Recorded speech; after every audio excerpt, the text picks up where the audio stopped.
About 9 minutes to the closing bell. Cryptocurrency surging, but we got to talk about Dogecoin, or as some of us like to say, doggy coin. Zach Guzman covers crypto for us. And Zach, it surged, what, more than 400% today. So tell us more about Dogecoin, or if you prefer, dog e-coin. Yeah, more than 400% this week there, Adam. And today, I mean, it's been hovering between, at one point more than 100% just today alone. But when you back up and look at the gains for that crypto over just here in 2021, it's pretty astounding when you compare it to what you could have made. Let's just say hypothetically you were to put $1,000 into this project, you'd be sitting on more than $55,000 right now at this point in the year.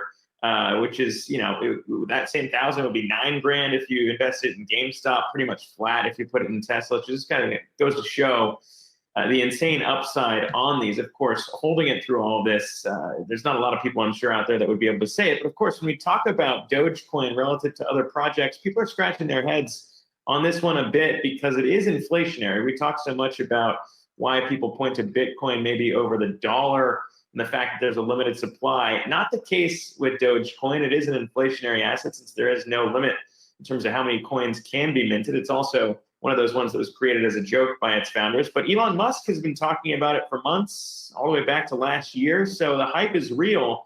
And maybe that could be possibly the reason as to why we've seen it take off right now. We've heard a couple platforms, Robinhood included, dealing with unprecedented volumes in terms of demand now to trade some of these assets. And, from a reasonable perspective, it's tough to really point to a catalyst. We've been talking about Coinbase. Coinbase doesn't even list Dogecoin right now, although with all this craze right now, they might be rethinking that because they're leaving some fees on the table, guys. Well, Zach, one thing that's kind of dampening some of this excitement out there today, we have Turkey banning crypto payments. We're seeing that reflected in Bitcoin's price, at least under just a little bit of pressure. How big of a headwind do you see this being for Bitcoin and other crypto payments? I mean, when we talk about that, it's something we've gone back and forth on in terms of how many crypto users out there actually use Bitcoin and other assets for payments, right? And that's something that obviously would have some appeal in a country where your currency has come down by about 10% in the last month. Obviously, that might be a piece of why Turkey's pushing this now. This would go into effect at the end of the month. But considering it's only a ban on payments, people would still be able to transact normally within the ecosystem here. That could be a piece of why we're seeing a pullback. It's obviously been a volatile week, but it is something out there when we talk about regulation that does have people maybe a little bit more worried.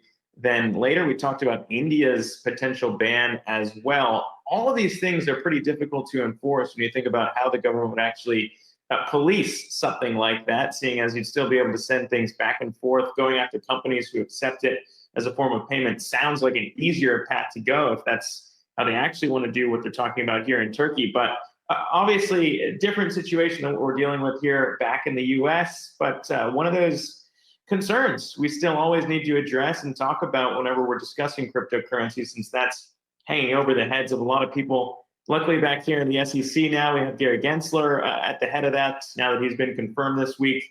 Much friendlier guy when it comes to crypto since he talked about it, taught classes on it at MIT. So it's at least one thing maybe we're lucky to not have to worry about here in the US.